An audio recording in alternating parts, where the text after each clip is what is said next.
Hi mga mi! At eto na nga, season 8 na nga po ang inyong auntie. At ang daming gana. Promise, panalo tong season 8 na rin. Sa overall, eto talaga ang isa sa pinakamaraming mga nangyaring hindi mo inaasahan mga auntie. Maraming lead characters na mamamatay, ganyan. So, mainly, this is the continuation noong Katarina Rostova arc.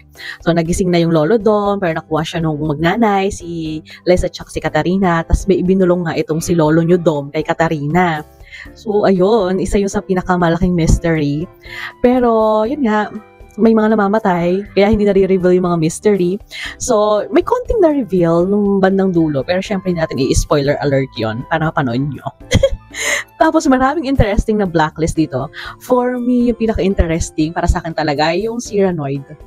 Abangan nyo yung Cyranoid. Wait nyo yon. So dito rin sa season na to, marireveal na yon, top 1 blacklister si Liz. So nag-search ako sa Google, nakita ko nga may list. Tapos parang, yon, si Liz talaga yung nasa top 1 natin mga ati. And then, ngayon, bukod doon maraming mga betrayal na mangyayari. Kasi nga, naging magkalaban nga si Liz at saka si Red dito sa season 8.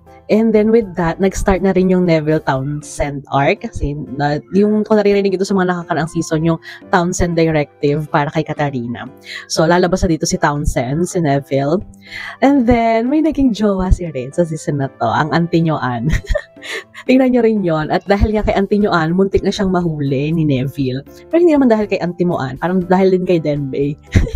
Ganon. Tapos, ang powerful nung episode na Latvia, andoon ang super daming revelation, andoon ang mga flashback na matitindi.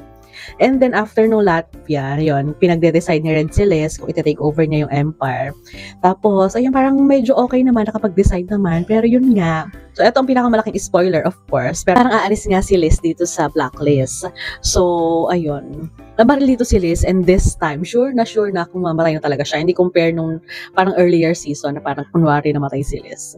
So, ayun, talagang go na tayo sa season 9. Medyo matatagalan tayo dahil nga may pasok. Pero, go for the go. So, yun lang. Thank you for watching!